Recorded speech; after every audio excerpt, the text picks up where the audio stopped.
G'day, what is up guys? Ben from MTB Health here, the mobility specialist, and just wanted to talk a little bit today about the concept that we like to call the kinetic chain.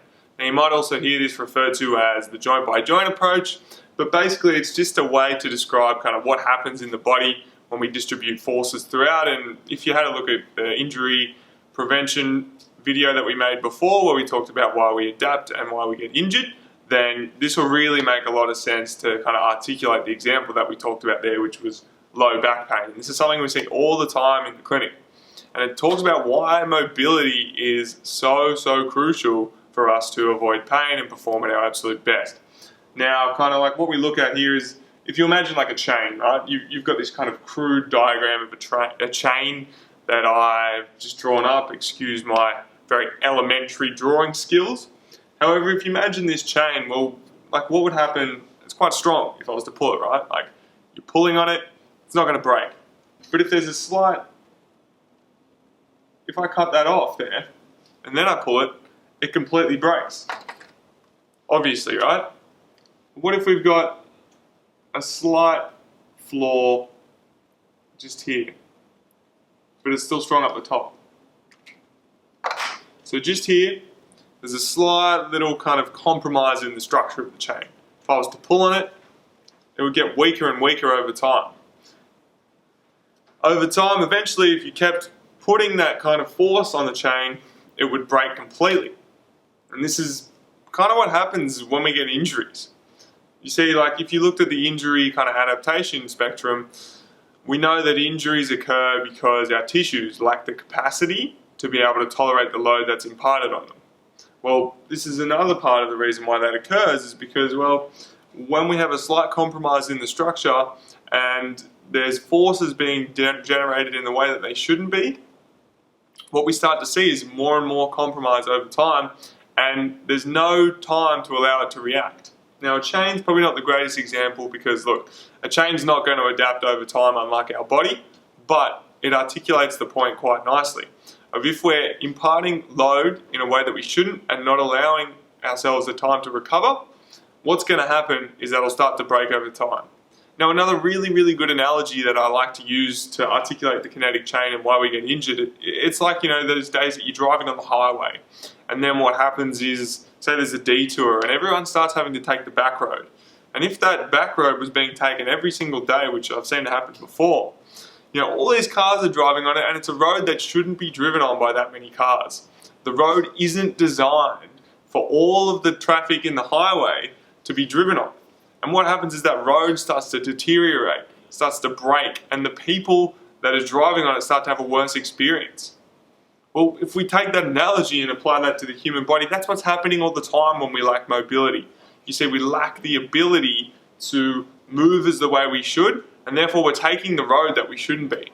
What's happening is the body's having to bypass the forces that are being imparted from the ground up to the head through areas that they shouldn't, and it's putting load, such as in the low back, in areas that don't allow it to function at its best. And so that road is getting beaten down further and further, but not only is the road breaking, or your body, but the performance isn't as satisfying. No one enjoys a drive on a pothole covered road. And so that's what happens when we break the kinetic chain and don't respect the importance of mobility. And so if we look at this example here further, we have a pretty happy camper, but what's happening is, well, look, his pelvis is tipping forward, which is what we call anterior pelvic tilt, like this. It's kind of that Instagram booty pose you see a lot of the time.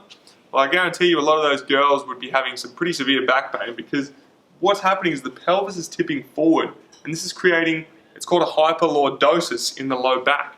And it's a bit of compression that causes low back pain, and this is something that we see all of the time in the clinic. And what happens is, like, we look at these dots, right? We put the dots, and they're kind of like the joints where the force is transmitted. So the force comes up from the ground. We always have a ground reaction force. You know, like Newton's laws of physics, every action has an equal and opposite reaction. So whatever force gets imparted down into the ground by us, it will also bounce back into the foot. And that force has to get transmitted up the top. But like what will happen if your low back lacks the mobility, or in fact what actually occurs is the low back has so much mobility because Your hips are lacking mobility, your knees are lacking mobility, your thoracic spine's lacking mobility, so therefore the low back has to compensate by being extra mobile and taking force that it shouldn't, and that causes pain and hot spots. That's why we've got this little X marks the spot. That is what causes a significant amount of low back pain. Now, not only is it going to cause you pain, but it's actually going to lower your ability to perform, because we know every force has an equal and opposite reaction. And if we have any kind of energy leakage in this kinetic chain, what's going to occur is that the energy will go in places that it shouldn't, and we're not going to be able to perform the skill as well as we could. And a great example of that is someone who might be throwing or doing some kind of weightlifting. If they're trying to impart a lot of force onto that object, what's going to happen if their low back is extra mobile and not able to create the stiffness is all of that force is going to get wasted into the low back itself instead of being transmitted up the chain out through the hand when they're throwing or overhead when they're lifting the weight especially. And this is what creates compensations all along the body. That's why people say, oh, you know, like I had this low back pain and then my shoulder went on me and my neck, and it's all related. Well, it's all connected because of this kinetic chain concept. And this is the absolute key to understanding 90+% of injuries that occur. When you respect the kinetic chain and treat the body like the joints and individual parts that it is, you start to optimize your performance, minimize injury, and be at your absolute best. So this is a crucial concept that we want to get across, guys, and we hope that's kind of articulated it nicely for you so you can realize the benefits of not only mobility training, but your performance training as well. And as we articulated in the training equals rehab spectrum, you know, good mobility is good strength training, and when we combine them together, we get magic. As always, guys, keep moving, stay mobile, and live free.